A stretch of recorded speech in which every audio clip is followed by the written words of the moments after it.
In today's video, I'm going to be doing an unboxing and setup for a Apeman camera system. It's a dash camera. They're at Walmart now. This is the C450 version, 1080p, 3-inch LCD screen. Mixed reviews online about this. The biggest problem is it doesn't come with a memory card, and it's hard to find out what size memory card to use. So I did a little bit of research. 32 gigabytes is the maximum memory card this thing will hold. If you try to put more in there, you're going to end up with either getting a card read error or it's just not going to record. So when you buy this, spend the $50 on the camera. Make sure you get an SD card.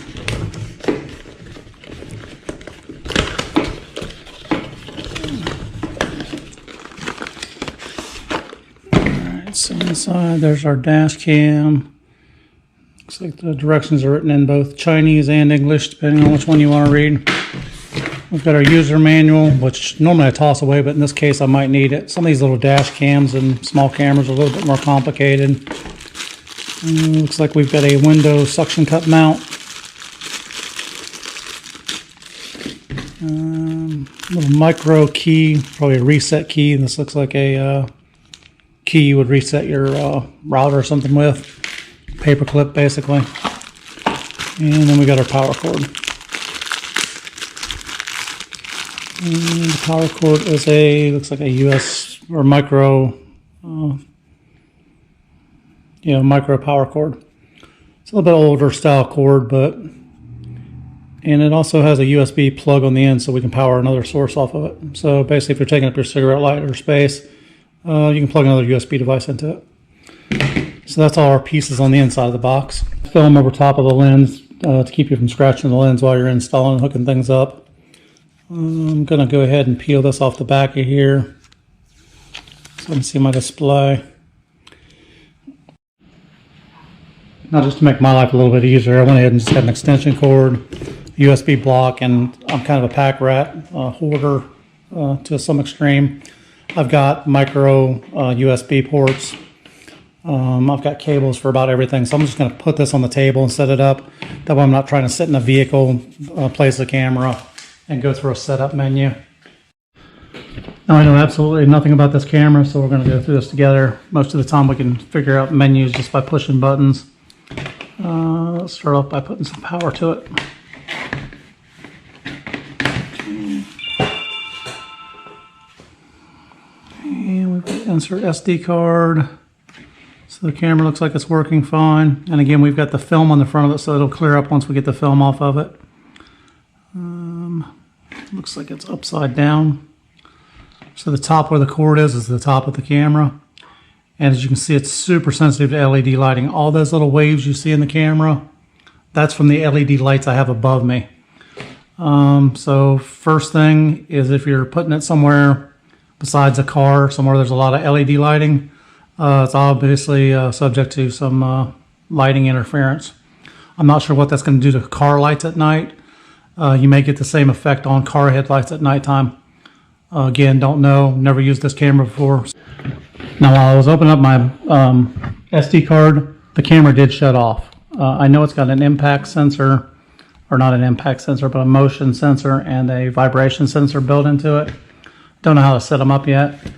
But basically after it sat there with nothing moving for a few minutes, it turned itself off. So we're going to pop in the SD card. And these are always fun. You gotta have a fingernail to pop them down in there. And it should click in place, which it did. And let's power it back up. Orange button.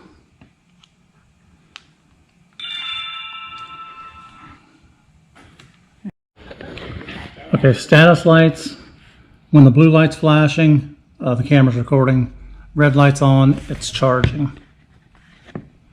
Okay, we're going to go to the mode button, which is on the side. M for mode.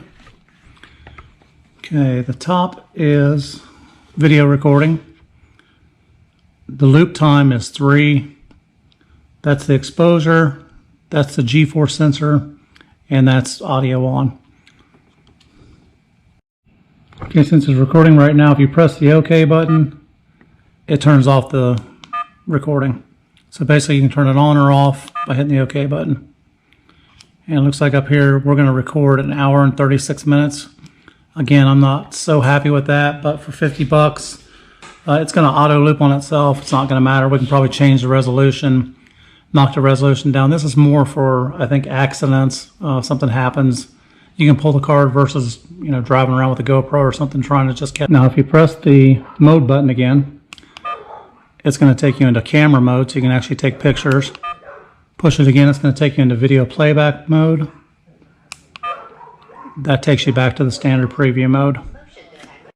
Now if we go into camera mode, which is that one, if you press OK, it takes a still image.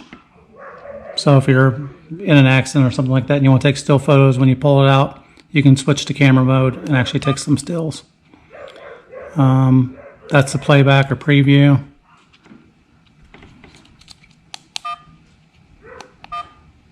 If I go up or down, it goes through the videos that were recorded.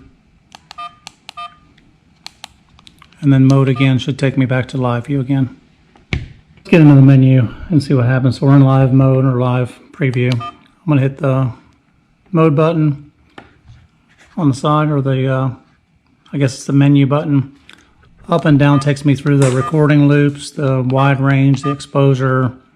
Looks like motion detection, audio, date stamp, gravity sensor, parking guard, not sure what that one is yet, and headlight warning. So we're going to start in resolution. We're going to hit the OK button.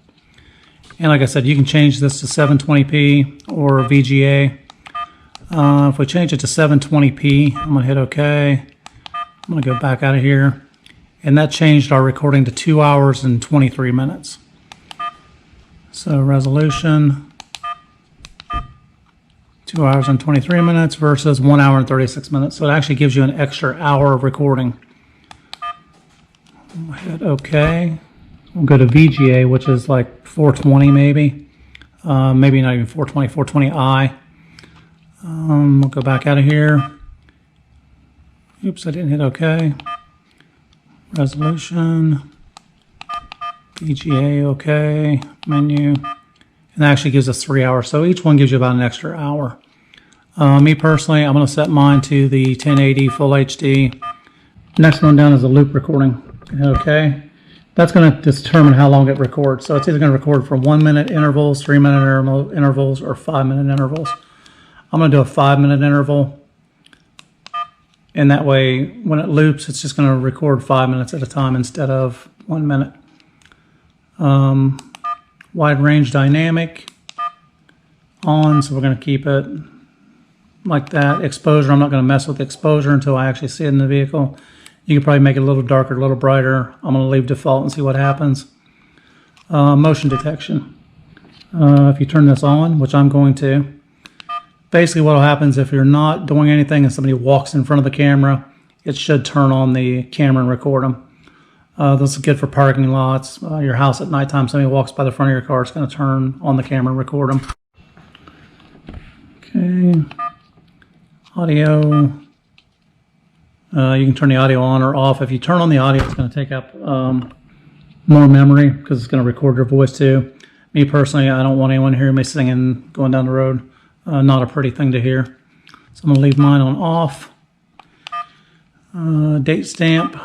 I'm going to turn that on, and basically that'll do a time and date stamp. It'll actually put the time and the day on there. So if you're in an accident or something, it'll record it.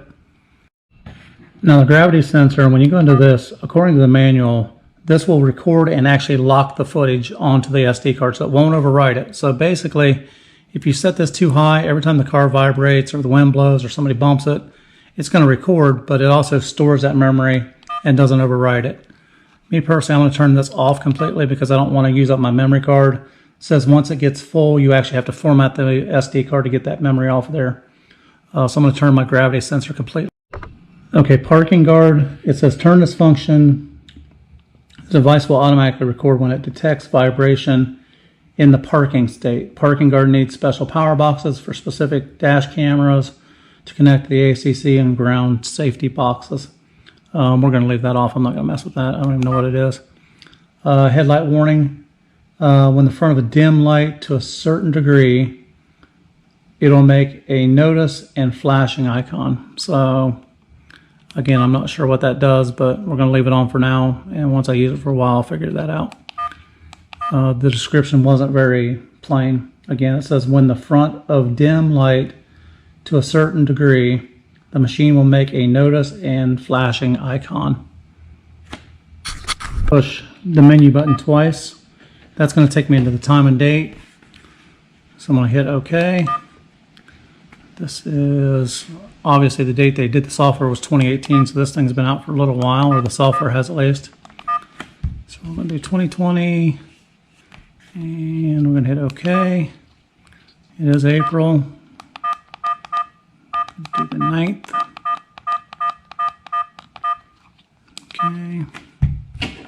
And we are 6:43 here.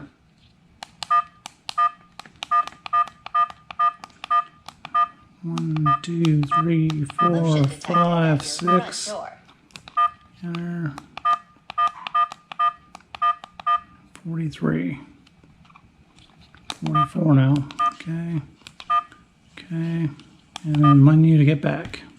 Charge. There's an auto power off feature, which I would recommend.